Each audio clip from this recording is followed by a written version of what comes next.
was worried that when the tube was pulled, that maybe you have a small bile leak now.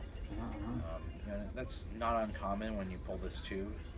Basically, you're treating a bile leak now for a stricture right after transplant by having that tube in there, and usually you're better able to handle a complication 3 months after transplant than you are a week after transplant if something were to happen. So that's what our surgeons typically do.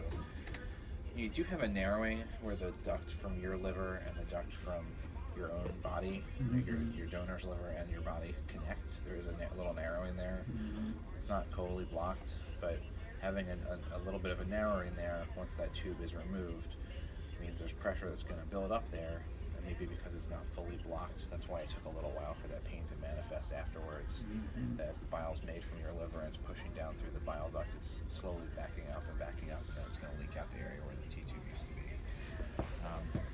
The treatment for it is to do a type of endoscopy where we put a stent in the bile duct, and that relieves the pressure that's being created, and then the bile leak goes away. It doesn't cover the leak, so I don't want you to interpret it that way, but what it's doing is it's changing the flow of bile to preferentially let the leak area heal and go onto your intestine instead. It's a pretty fast procedure as far as these type of procedures go. Usually it takes like 30 minutes or less. There's not a lot of stuff that has to be done. Usually there's no cutting. We just put a stent in there and that's it. Sometimes you do have to make a little cut where the bile duct goes into the intestine to open up a big enough space to get the stent in there. It's called a sphincterotomy, but I don't anticipate that having to be done. So the debate is always timing, and I think you should probably go have the procedure. You could sit on it a little bit and it might stop on its own, but if it doesn't stop, you're putting your belly at risk of infection and persistent pain all night. So I would favor trying to get it done now rather than waiting until tomorrow.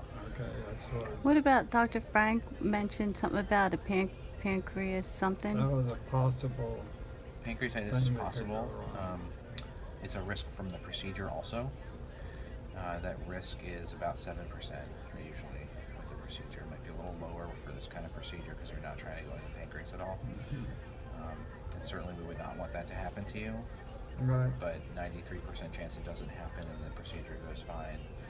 I would take that risk in the situation because you're 100% chance you have pain if you don't do it. If that does happen, do you know right away? Like how? Usually your pain is worse when you get out, so you usually do know right away, and it might be severe, but most cases of pancreatitis, even when they occur, are mild, and it might be a day or two of inconvenience and then you feel better. There are some people who it can be very severe, but I don't anticipate that for you, hopefully. So you're, what do you anticipate that he'll go home tomorrow?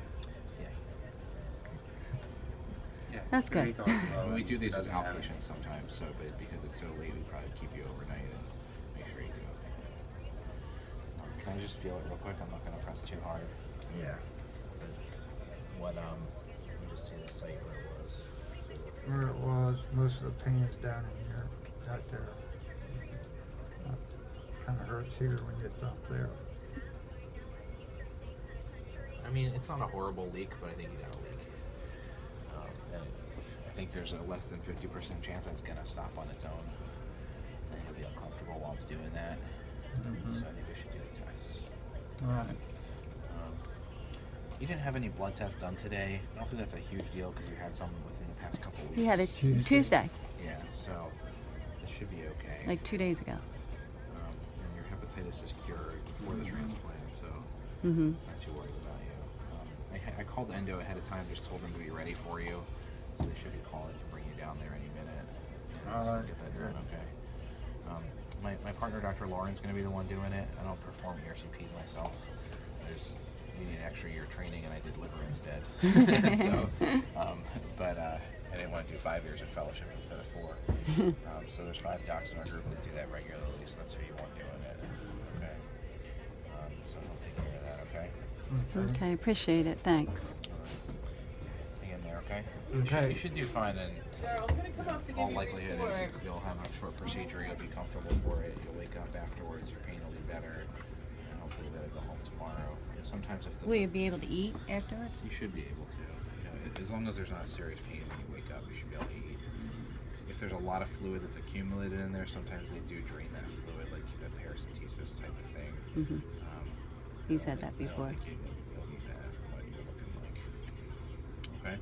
Okay. Where do I go? You can come with him when they go down. I know there's a little waiting room there. Okay. Thank you. No problem.